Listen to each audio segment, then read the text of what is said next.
You can run the best campaign, you can even become the nominee, and you can have the election stolen from you.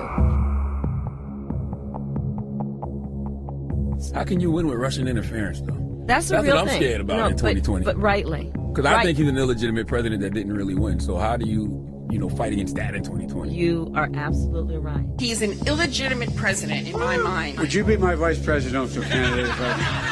Folks, look, I absolutely agree. Trump didn't actually win the election in 2016. He lost the election, and he was put into office because the Russians interfered. Trump knows he's an illegitimate president. The president-elect, although legally elected, is not legitimate. I don't see this president-elect as a legitimate president. You said you believe that Russia's interference altered the outcome of the election. I do. We have a president who, if in fact it is proven, has been assisted by the Russians and may in fact not be a legitimate president. The one thing that Trump is fearful of when it comes to his being president is that finally we will see how illegitimate his victory actually was. I have an objection. I object to the 15 votes from the state of North Carolina. I object because people are horrified. He's an illegitimate president. Do you believe Trump is a legitimate president? What I believe is that there's no question that the outcome of this election was affected by the Russian interference. There absolutely is a cloud of illegitimacy. So that legitimacy is in question, yes. So that was a very tainted election. And in that sense,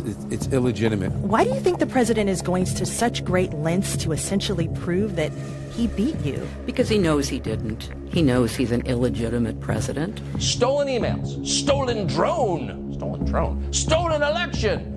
Welcome to the world of unprecedented Trump. So do you believe President Trump is an illegitimate president?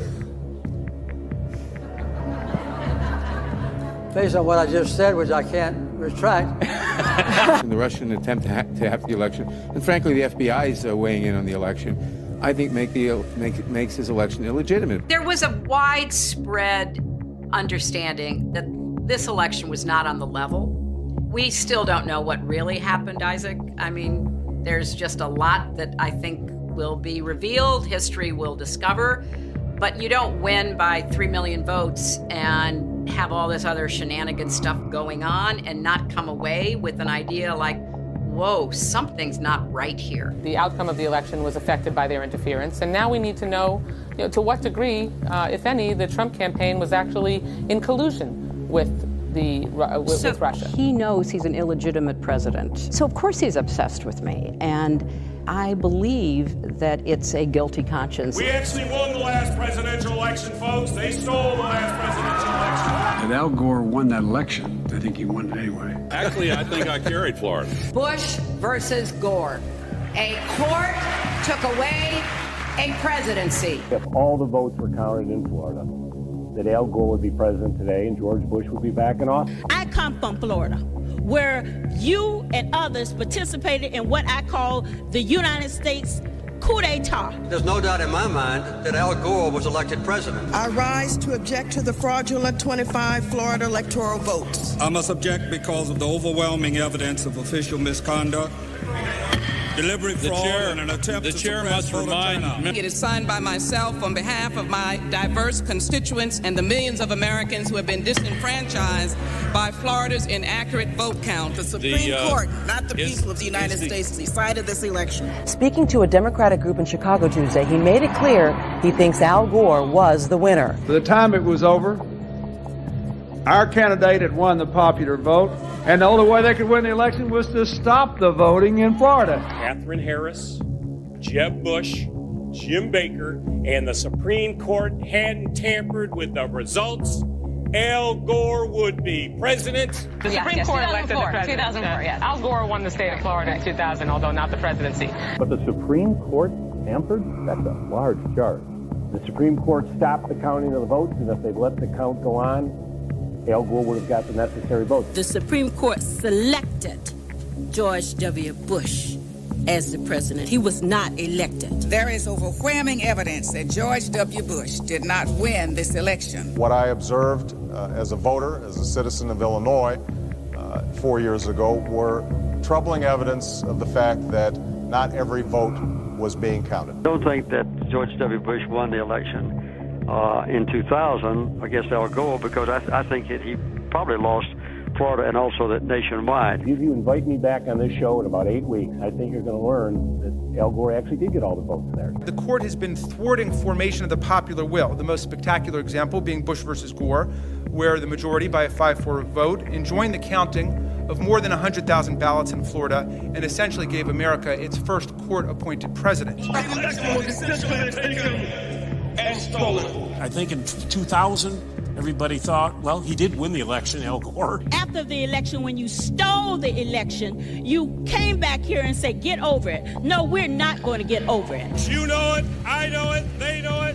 We won that election. Constantly shifting vote tallies in Ohio and malfunctioning electronic machines which may not have paper receipts have led to additional loss of confidence by the public. The right to vote has been stolen from qualified voters. In 2004, the democratic process was thwarted. The 2004 presidential election in Ohio was riddled with unnecessary problems. Some machines malfunctioned, causing votes to be counted more than once, or not at all. Based upon an inordinate number of allegations suggesting gross voting rights violations and misconduct, I join with my colleagues in objecting to counting the state of Ohio's electoral votes. As in 2000, the votes of many who wanted to vote were not, in fact, counted. This last Friday night, I arranged to meet Senator Kerry at a fundraiser to give him a copy of my book.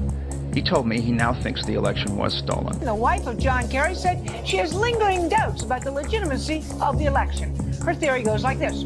Two brothers, she calls hard right Republicans, own 80% of the voting machines in the U.S. Therefore, it would be easy to hack into the mother machines that control the electronic voting. There were numerous irregularities in Ohio, including large percentages of rejections of provisional balloting, problems with voting machines. As we look at our election system, I think it's fair to say that there are many legitimate questions about its accuracy, about its integrity. There are still legitimate concerns over the integrity of our elections. I agree with tens of millions of Americans who are very worried that when they cast the ballot on an electronic voting machine, that there is no paper trail to record that vote. The numerous irregularities that occurred with the electronic voting machines in Ohio on November the 2nd of last year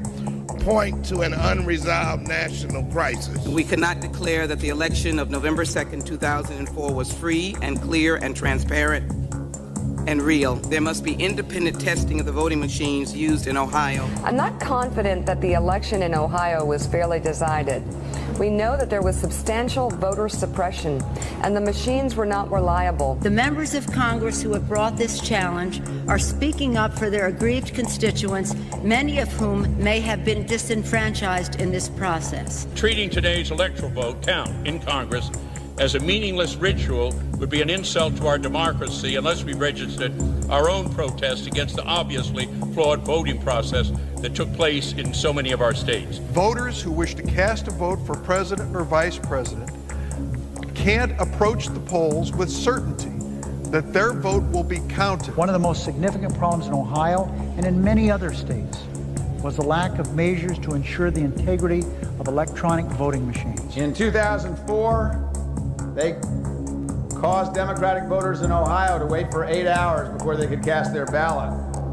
They turned the Department of Civil Rights and the Justice Department into the voter suppression division with voter ID laws, voter purging, voter caging, voter intimidation. There aren't going to be any more election stealings. And despite the final tally and the inauguration and the situation we find ourselves in, I do have one very affirmative statement to make.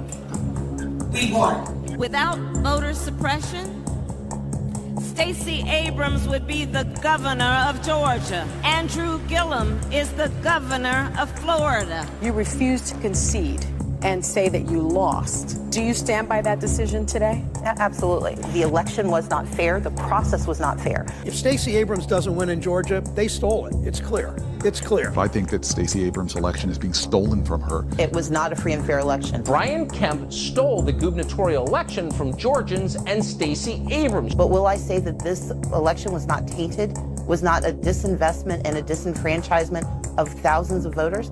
I will not say that.